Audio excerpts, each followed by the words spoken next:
I love Moiraine.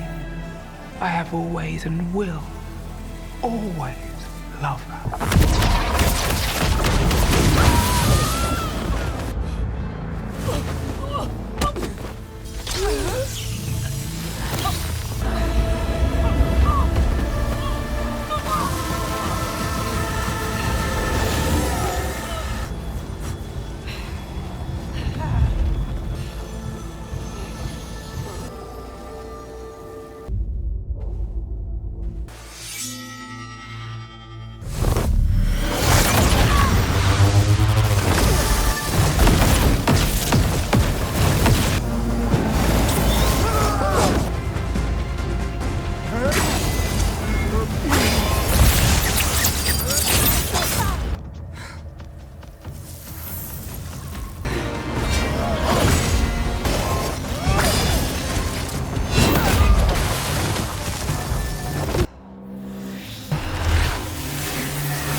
They call me insane.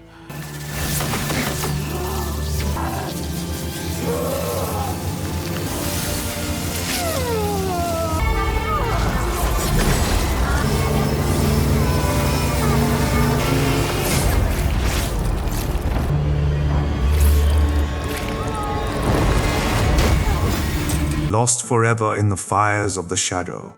But Moiraine Damodred was never the kind of woman to die quietly.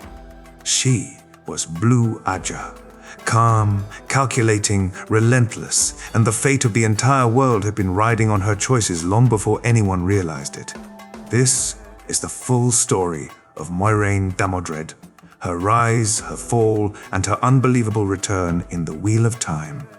Moiraine began her journey not as a queen or a general, but as a hunter, hunting for one man, the Dragon Reborn.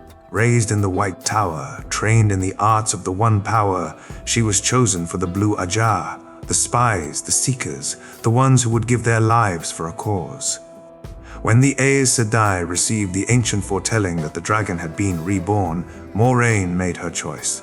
She would find him before the Shadow did. Years later, her path led her to a small, quiet corner of the world, the Two Rivers. And on winter night, as Trollocs attacked and the village burned, she stepped forward. Calm, unshaken, a woman in blue silk standing against monsters. She saved the lives of 3 young men that night, Randall Thor, Mat Cauthon, and Perrin Ibarra, and set them on a road none of them could turn back from. From that moment, she became the hidden hand guiding their fates.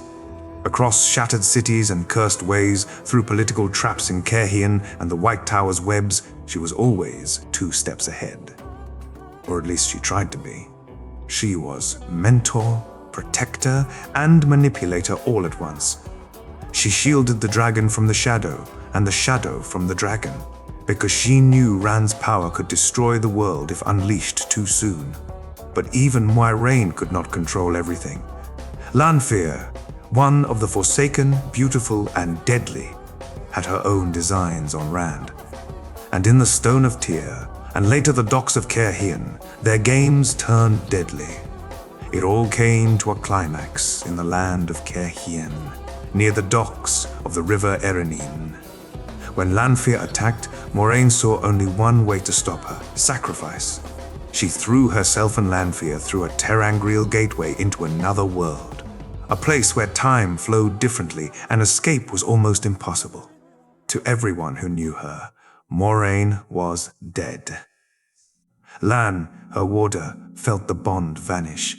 Tom Merrilin, the gleeman who cared for her more than he ever admitted, grieved in silence.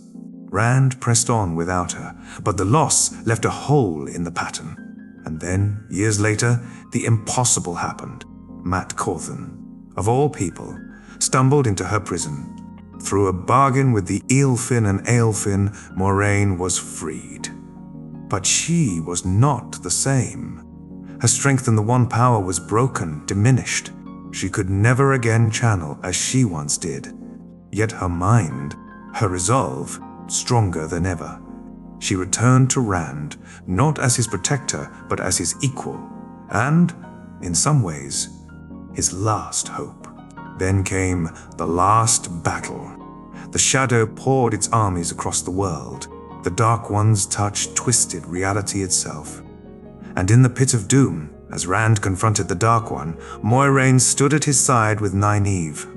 They became the lifeline that held Rand to the pattern, feeding him the strength he needed to weave the greatest threads of the age.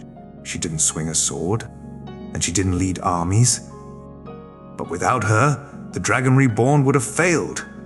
Moiraine Damodred was the quiet center in the storm, the one who reminded Rand that this battle was not about winning, but about choosing. When it was over, when the Dark One was sealed and the world survived, Moiraine did not take a throne or claim glory. She walked away with Tom Merrilin, the man she had trusted enough to leave her final letter to years before her death. It was not a perfect ending. She had lost much, and the world had changed beyond recognition, but she had kept her promise. The Dragon Reborn had been found, the last battle had been fought, and the wheel turned. Oh! Moiraine Damodred's story is not one of fire and spectacle, but of quiet, relentless will. She played the great game better than kings and queens, outmaneuvered the Forsaken, and faced down the end of the world, twice. And in the end, she proved that sometimes the deadliest weapon in the pattern is patience. Moiraine Damodred, born into the noble house Damodred of Caerhien, was destined for more than politics or inheritance. During the final days of the Aiel War, she bore witness alongside her friend and fellow accepted Siaoan Sanche and the Ameline Seat Tamra Ospenia to a pivotal foretelling: the dragon had been reborn. The keeper of the Chronicles, Kitara Moroso, succumbed to the strain of her vision. Motivated by duty, Moiraine and Siuan compiled a secret list of candidates born near Dragonmount, one of whom would become the Dragon Reborn. Shortly after, Moiraine was raised to the shawl and abandoned the politics of her birthplace in favor of a singular, sacred mission to find and guide this prophesied dragon before the Shadow intervened. To aid her lifelong quest, Moiraine formed a deep bond with Lan Mandragoran, the uncrowned king of the fallen land of Malkia. They traveled to the remote region of the Borderlands, eventually crossing paths in Chachin and forming a bond that became unbreakable. Lan became her warder, and together they warred against the Shadow's encroachments, rarely returning to Tar Valon. For 20 years, they tirelessly scoured Elder lands, following rumors and portents of the Dragon Reborn's birth. Their relentless search ultimately led them to the quiet villages of the Two Rivers. On winter night, Trollocs descended upon Emond's Field. Moiraine, guided by forethought and preparation, persuaded and escorted Randall Thor, Mat Cawthon, Perrin Ibarra, Egwene Ovair, and Nynaeve Ormira away from Doom. Along the way, they braved dangerous foes and tests of character that would bind them into the fate of ages to come.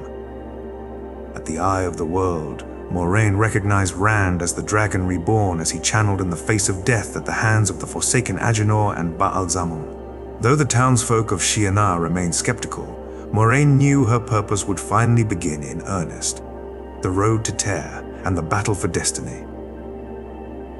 In the third book, The Dragon Reborn, Rand sought solitude to shield his friends from danger, setting off toward the Stone of Tear. Moiraine, Lan, Perrine, and the Ogier Loyal pursued him across the land, battling Darkspawn and Darkfriends, all while guiding and testing his resolve. Simultaneously, in Tar Valon, Mat Cawthon was healed of the dagger's corruption by Aes Sedai and regained his wit and strength. Meanwhile, Egwene, Nynaeve, and Elaine scoured the tower for the Black Ajah's traitorous network. Their paths converged. Ultimately, all roads led to Tear. Within the enigmatic Stone of Tear, alliances and betrayals intertwined. Baelal, one of the Forsaken, confronted Rand. And it was Moiraine who intervened, wielding balefire to destroy him at the cost of dangerous tampering with fate. Rand drew the fabled Kalandor crystal Sword of Kings, sealing his identity as the Dragon Reborn. Although Baalsamon fell, it was Ishamael who remained the true threat. Tyr's populace bent the knee, heralding the rise of a new warlord, sacrifice and disappearance. Years passed as Rand's struggle grew darker and more fragmented. Then, during the fires of heaven, Moiraine confronted Lanfear, a Forsaken consumed by jealousy and ambition. She forced Lanfear through a mysterious red door portal into another realm. Stepping through herself, the door vanished, both appeared lost. Lan fell to his knees. All believed Moiraine was gone forever. The heat of the Cairhien sun beat down on the docks of Cairhien's river harbor, yet the tension in the air was colder than any winter wind. The wagons bearing the Ter Angral for the Cairhienan nobility's inspection had just rolled past when Moiraine sensed it. An oily ripple in the air, a sudden sharpness in the weaves of the One Power. Her eyes found the source instantly. Lanfear. The daughter of the night emerged with the grace of a predator. Her white dress luminous against the shadows, her beauty so sharp it was almost painful to look at. And she was furious. Her gaze locked on Rand al'Thor, blazing with possessive rage. Words were exchanged, accusations, promises twisted into threats, but Moiraine knew the Forsaken's mind was set. Lanfear would either claim Rand or destroy him. The first strike came like lightning. A spear of fire lanced toward Rand, forcing him back. Moiraine stepped between them without hesitation, weaving flows of air and spirit, deflecting the attack in a blinding flare. She could taste the strength in Lanfear's weaves, raw, ancient, and almost overwhelming. The dock became a battlefield of invisible forces. Planks shattered under the strain of flows of earth. Waves rose and crashed as water and air collided. Lanfear struck with speed and cruelty, weaving illusions that made her seem to be everywhere at once, striking from impossible angles. Moiraine countered with precision, each weave a calculated move to buy time and keep Rand alive. But Lanfear was stronger, and Moiraine knew it. She couldn't defeat her in open combat. The only path was through the twisted redstone doorway, Ter Angral, the gateway to the Aelfin and Eelfin worlds, standing at the edge of the dock. In a final, desperate maneuver, Moiraine feigned a stumble, drawing Lanfear closer to the doorway. She let her guard drop just enough to invite a killing blow. When Lanfear lunged, Moiraine seized her, using their combined momentum to drive them both through the archway. There was a flash, a wrenching sensation as reality twisted, and they were gone. The doorway shattered into smoking fragments, cutting off any hope of immediate pursuit. On the dock, Rand stood frozen in shock. She was gone. The return. But Moiraine's story was not yet over. Not yet over. In Towers of Midnight, Mat, Tom Merrilin, and Nual Charon tracked her into the deadly realm of the Aelfin and Eelfin. Guided by luck and courage, they navigated a deadly labyrinth, making perilous deals and sacrifices, including Nual's heroic death to free her. When they escaped, Moiraine emerged physically frail and spiritually weakened, her channeling ability drastically reduced, drained by the Eelfin. However, she still retained her indomitable will and strategic mind. She entered a bond of affection with Tom, hinting at personal peace amidst chaos. For years, Moiraine was nothing more than a name whispered in grief and uncertainty. Many believed her dead. Others thought she had been lost beyond all rescue. Only a few, those who had truly known her, refused to accept her absence as the end. Tom Merrilin, the gleeman who had once seemed only a wanderer with a harp and a bag of stories, carried with him a quiet determination. Alongside Nynaeve Almiera, Noel Charin, and later Mat Cawthon, whose luck and stubbornness were matched only by his unwillingness to walk away from a challenge, Tom pieced together fragments of forgotten lore. Maps led to rumors. Rumors led to half-burned notes, and those notes spoke of the Tower of Genjai, a place that existed partly in the waking world and partly in the realm of the Aelfin and Eelfin, the same creatures who had taken Moiraine and Lanfear. The journey was perilous. The tower was not a place for the unprepared, and its gates did not open for the living without cost. Within its shifting silver corridors, light bent in unnatural ways. Whispers followed them, promising knowledge, power, or escape, always at a price. The group faced riddles that could kill, traps of twisted reality, and the strange, alien cunning of the eelfin. When they finally found her, Moiraine was pale and thin, her once commanding presence diminished, but unbroken. She had been drained, both of her strength in the one power and of much of her vitality, by the endless bargains and games of the creatures who held her. And yet, when her eyes met Tom's, the spark was still there, the same unwavering purpose. The rescue was chaotic. Weaves clashed, and the tower itself seemed to resist their escape, its walls warping to block their path.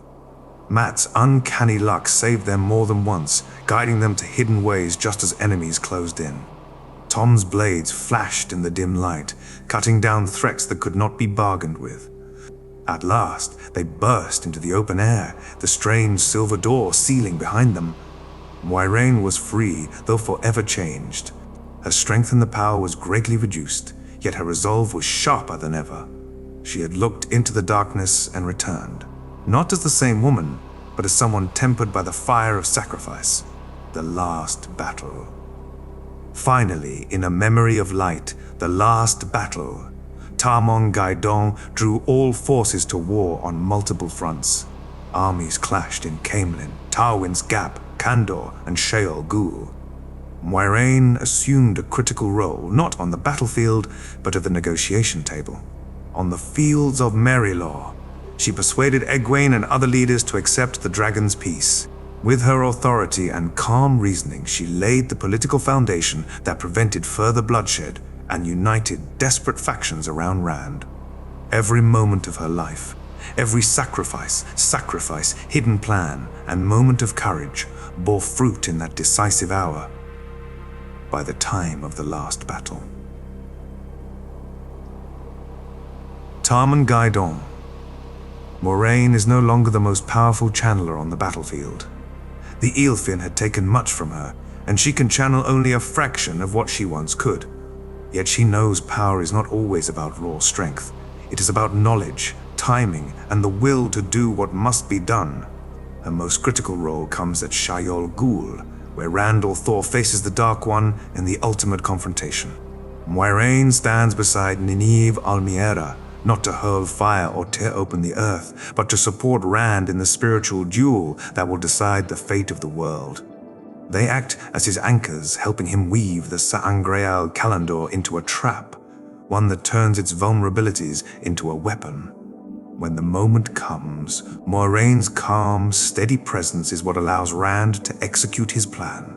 Through Kalandor, she and Nynaeve channel Sadar into Rand, while he draws Sedin and even the true power, creating a perfect circle that the Dark One cannot anticipate.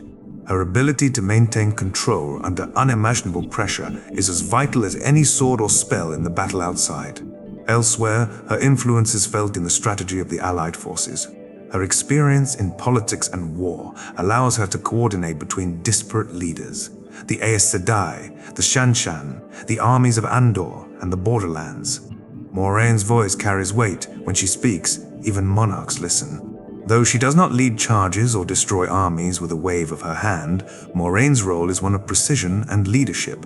A reminder that battles are won not just by the strongest, but by the one who sees the shape of the war and acts at the exact moment to turn the tide. The culmination of Moiraine's life was not a grand death or martyrdom. Rather, she retreated into peace.